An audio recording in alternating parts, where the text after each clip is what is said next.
Innal hamdalillah nahmaduhu wa nasta'inuhu wa nastaghfiruh wa na'udzu billahi min shururi anfusina wa min sayyiati a'malina man yahdihillahu fala mudilla lahu wa man yudlil fala hadiya lahu asyhadu an la ilaha illallah wahdahu la syarika lahu wa asyhadu anna muhammadan abduhu wa rasuluh alladzi la nabiyya wa rasula ba'dahu. Qala Allah Ta'ala a'udzu billahi as-sami'il 'alim minasy syaithanir rajim. Ya ayyuhalladzina amanu taqullaha haqqa tuqatih wa la tamutunna illa wa antum muslimun. Fa inna asdaqal hadits kitabullah wa khairal hadi Muhammadin sallallahu alaihi wasallam wa syarrul umuri muhdatsatuha fa inna kulla muhdatsatin bid'ah wa kulla bid'atin dhalalah wa kulla dhalalatin finnar. Amma ba'd. Hadirin sidang Jumat, azanillah wa iyyakum. Puji syukur pada Allah Subhanahu wa taala yang melimpahkan berbagai nikmat kepada kita semuanya. Nikmat teragung dan tertinggi adalah nikmat iman, nikmat Islam, yang sampai hari ini kita bisa menikmati nikmat itu dan menjalankan konsekuensinya. Bisa rukuk, bisa sujud, berdoa hanya pada Allah Subhanahu wa taala, menggantungkan segala berbagai macam urusan kehidupan kita hanya pada Allah Subhanahu wa taala, lalu menjadikan Allah Subhanahu wa taala satu-satunya zat yang diibadahi dan tidak ada yang disembah kecuali Allah Subhanahu wa taala. Salawat dan salam semoga tercurah limpahkan kepada Rasulullah Muhammad sallallahu alaihi wasallam, Rasul yang mulia yang menjadi qudwah kita semuanya, suri tauladan yang baik, yang terkumpulnya segala bentuk kebaikan, yang kita mewajibkan diri kita semuanya untuk menjadikan Rasulullah SAW sebagai tauladan dalam kehidupan, terutama dalam melaksanakan ibadah. Kita hanya beribadah dengan apa yang Rasulullah SAW contohkan. Lalu pun kita berakidah sebagaimana akidahnya Nabi SAW. Lalu kita juga berdakwah sebagaimana dakwahnya Nabi SAW. Dan kita melaksanakan kehidupan sebagaimana Rasulullah SAW akan menjalankan kehidupannya. Karena sebaik-baiknya kehidupan yang diperjalankan di muka bumi adalah kehidupan yang dicontohkan oleh Nabi SAW dan para pengikutnya, itu salaful ummah. Hadirin azanallahu yakum, sebelumnya khatib menyampaikan wasiat untuk mari senantiasa kita meningkatkan ketakwaan kita pada Allah Subhanahu wa taala. Salah satu hal yang paling fundamental dalam meningkatkan ketakwaan adalah menambah nilai dan kualitas iman kita kepada Allah Subhanahu wa taala. Dan iman kita tidak akan bertambah kecuali dengan salah satu jalannya, yaitu jalan menuntut ilmu dan mengamalkannya. Hadirin azanallahu yakum, kita menyadari bahwa hal yang paling berharga dalam kehidupan kita adalah, sebagaimana kita tahu bahwa kehidupan hari ini adalah persinggahan yang hanya sebentar. Dan dalam masa perjalanan dalam persinggahan ini ada yang satu kita bawa yang tidak boleh terlepas. Ketika hal ini terlepas dan kita lalaikan atau kita abaikan, maka kehidupan kita adalah tidak jauh lebih baik daripada kehidupan binatang. Apa satu hal itu? Yaitu tentang iman. Iman adalah sesuatu yang wajib kita pelihara karena iman adalah pemberian. Dan pemberian ini hanya diberikan bagi Allah, bagi orang-orang yang Allah kehendaki. Banyak sekali manusia yang merindukan menjadi orang-orang yang beriman ketika dia sadar ketika dimasukkan ke dalam kubur. Dan ketika kita masih hidup, maka kewajiban kita adalah memelihara dan menjaganya. Karena iman ini adalah pemberian. Jangan sampai pemberian ini ditarik atau diambil oleh sang pemberinya, itu Allah Subhanahu wa taala. Maka seluruh waktu kita, kehidupan kita, aktivitas yang diberikan dalam kehidupan kita hendaknya tidak lain adalah untuk bagaimana mempertahankan minimal atau meningkatkan keimanan yang menjadi pemberian paling berharga dari Allah Subhanahu wa taala. Kalaupun Allah berikan pilihan antara kehidupan ataupun kita diberikan kematian ini, maka kita akan berikan nyawa kita satu-satunya, asal jangan Allah cabut keimanan dalam dada-dada kita. Hadirin azanallahu wa yakum, dalam sebuah riwayat dikatakan, di mana hadis riwayat Muslim nomor 38, ketika hadis ini diriwayatkan dari Sufyan bin Abdullah As-Saqafi, dia berkata, kepada Nabi Shallallahu Alaihi Wasallam, wahai Rasulullah, katakanlah kepadaku di dalam Islam satu perkataan yang aku tidak akan bertanya kepada seorang pun setelah Anda, wahai Nabi. Maka beliau Shallallahu Alaihi Wasallam menjawab, katakanlah qul amantu billah dan amantu billah fastaqim. Jadi Rasul menjawab dengan kalimat yang singkat. Katakanlah aku beriman, lalu istiqomahlah. Dari kabar Nabi Shallallahu Alaihi Wasallam tentang berimanlah dan istiqomahlah, maka di situ ada indikator bahwa iman itu tidak menetap. Dia itu naik turun. Naiknya dengan ketaatan dan turunnya dengan kemaksiatan. Terlebih kita sebagai manusia diciptakan memang bukan untuk menjadi hamba yang sempurna yang tak pernah melakukan kesalahan. Maka pesan dari Nabi SAW, berimanlah dan istiqomahlah, adalah sebuah pertarungan. Karena iman kita itu diganggu. Dan faktor eksternal yang mengganggu keimanan agar orang-orang keluar dari agamanya adalah gangguan musuh-musuh kita, itu setan laknatullah alaihi.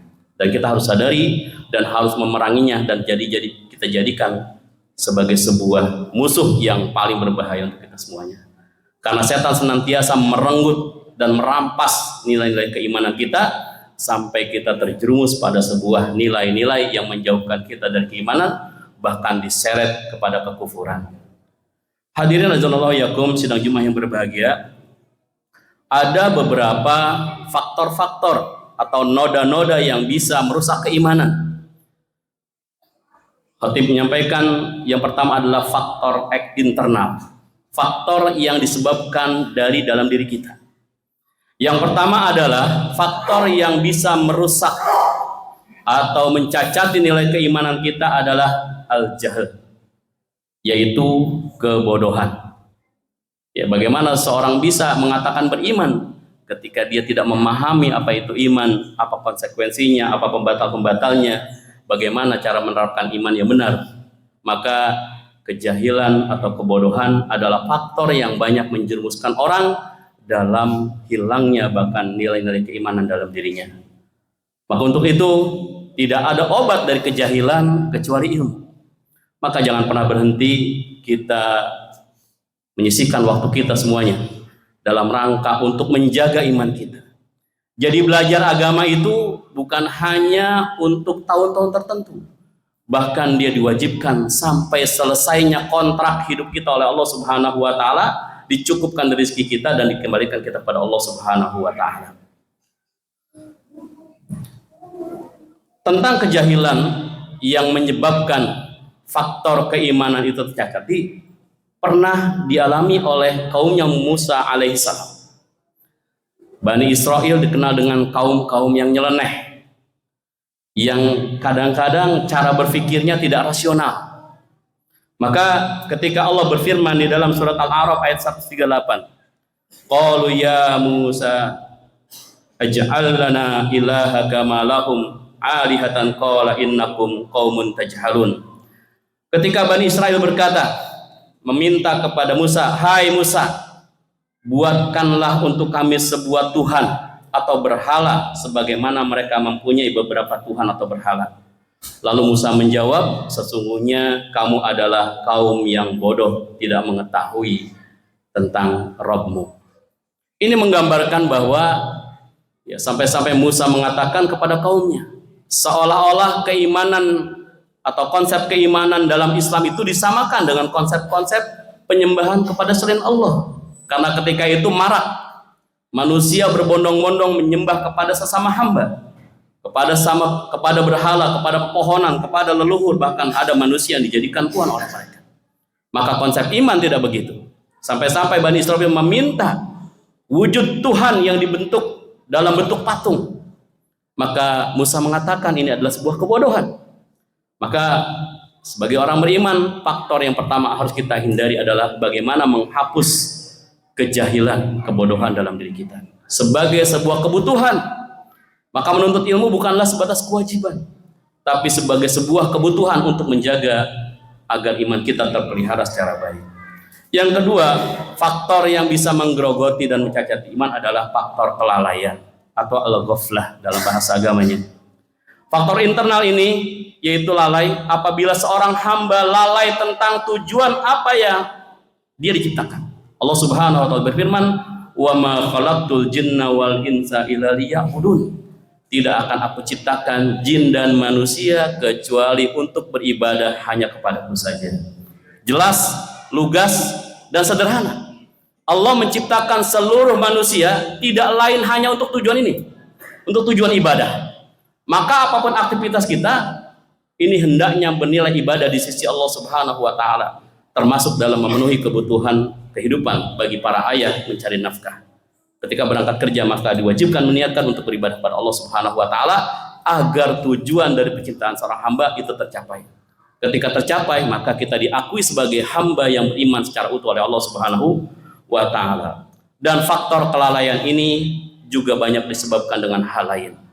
Bisa tergelincirnya atau dia biasa menikmati kehidupan dunia sehingga menjadi lupa untuk apa ditujukan. Ketika miskin mungkin dia mengharapkan kekayaan dan berharap ketika kaya dia bisa menjalankan ibadah secara baik. Namun ketika kaya dia melupakan Allah Subhanahu wa taala, dan ini pun menjadi indikator faktor lalainya seorang hamba dalam menjaga keimanan.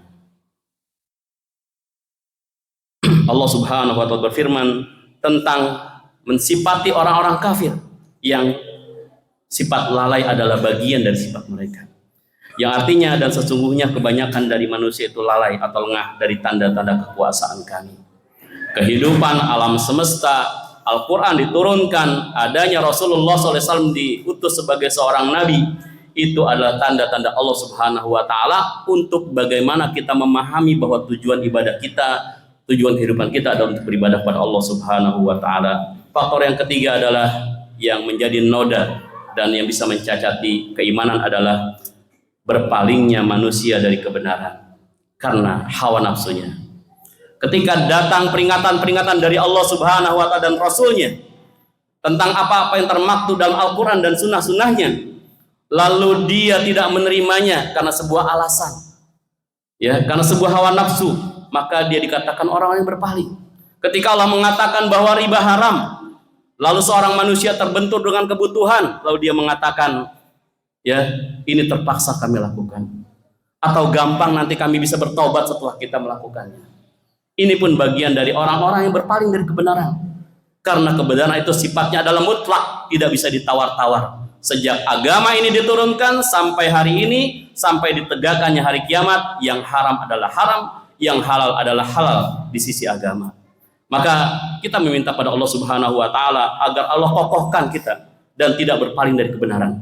Kita terima apapun yang datang dari Allah Subhanahu wa taala tanpa menolak sedikit pun. Jika kita terjatuh pada sebuah kesalahan, maka tentu kewajiban kita adalah meminta ampun dan beristighfar pada Allah Subhanahu wa taala. Namun jangan sekali-kali ketika datang ayat-ayat Allah Subhanahu wa taala, lalu kita rasa tidak sesuai dengan kehidupan kita, maka kita tolak kebenaran yang datang dari Allah Subhanahu wa taala. Karena itu bagian dari noda-noda dan penghancur keimanan. Dan yang keempat adalah faktor lupa. Ya. Ini bagian dari faktor internal. Ada lupa yang sifatnya memang nikmat dari Allah Subhanahu wa taala. Ada yang lupa karena dia dilupakan, karena sengaja, karena sibuk dengan urusan-urusan perkara-perkara yang lain yang tidak jauh lebih penting daripada perkara iman. Maka faktor keempat ini adalah faktor yang banyak juga yang menimpa kaum muslimin sehingga dia keluar, bahkan tidak sadar dia telah mencacati keimanan dirinya sendiri yang akan membahayakan dirinya. Allah Subhanahu wa taala tidak pernah rugi. Seandainya sepenuh bumi ini seluruhnya murtad dan tidak ada yang menyembahnya, Allah akan tetap menjadi Rabb yang agung, yang maha kuasa, tidak akan sedikit pun berkurang kemahakuasaannya. Dan seandainya pun seluruh orang di muka bumi ini menyembah hanya kepada Allah Subhanahu wa taala, tidak ada yang berpaling, tidak ingkar, maka itu kan bukan menjadi sebab Allah bertambah kemuliaannya. Allah tidak berpengaruh dengan apa-apa yang menjadi perbuatan hambanya, namun perbuatan hambanya pasti berpengaruh pada kehidupannya. Kalau dia berbuat baik hari ini, menjaga keimanannya, maka dia akan Allah jaga sampai Allah tempatkan dia di tempat yang terbaik, itu di jannahnya Allah Subhanahu wa taala. Namun barang siapa yang dia hidup lalai tanpa peduli dengan urusan keimanannya, seolah-olah kehidupan nanti itu mudah, seolah kehidupan nanti itu sebuah cerita, maka tunggulah balasan dari Allah Subhanahu wa taala atas kelalaian yang kita lakukan. Dan faktor kelima adalah perbuatan maksiat dan dosa yang kita lakukan. Kesalahan yang disengaja ataupun yang tidak disengaja, yang mengandung unsur maksiat dan dosa kepada Allah Subhanahu wa taala, yang besar ataupun yang kecil, itu akan berpengaruh pada nilai keimanan yang ada dalam diri kita.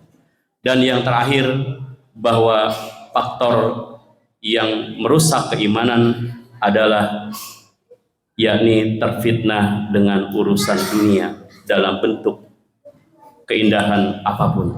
Allah Subhanahu wa taala berfirman di dalam surat Al-Hadid ayat 20 yang artinya, ketahuilah wahai manusia, bahwa sesungguhnya kehidupan dunia itu hanyalah permainan, suatu yang melalaikan, perhiasan, bermegah-megahan antara kamu serta berbangga-banggaan tentang banyaknya harta, banyaknya anak, seperti hujan yang tanaman-tanamannya mengagumkan para petani, kemudian tanaman itu menjadi kering dan kamu lihat warnanya kuning kemudian menjadi hancur. Dan di akhirat nanti ada adab yang keras dan ampunan dari Allah serta keridhoannya, dan kehidupan ini tidak lain hanyalah kesenangan yang sangat menipu. Banyak sekali orang-orang yang tergelincir dalam keimanannya karena terfitnah dengan dunia. Semoga 5 poin dalam ayat-ayat Al-Quran dan disampaikan dalam mimbar yang mulia ini tentang berbagai noda-noda dan ancaman yang bisa menggerogoti keimanan kita bisa waspadai, dan kita saling mendoakan di antara kaum muslimin agar Allah kokohkan kita dalam keimanan dan istiqomah dalam menjaganya. Aqulu qouli hadza wa astaghfirullah li wa lakum wa lisairil mu'minina wal mu'minat wal muslimina wal muslimat fastaghfiruhu innahu huwal ghafurur rahim.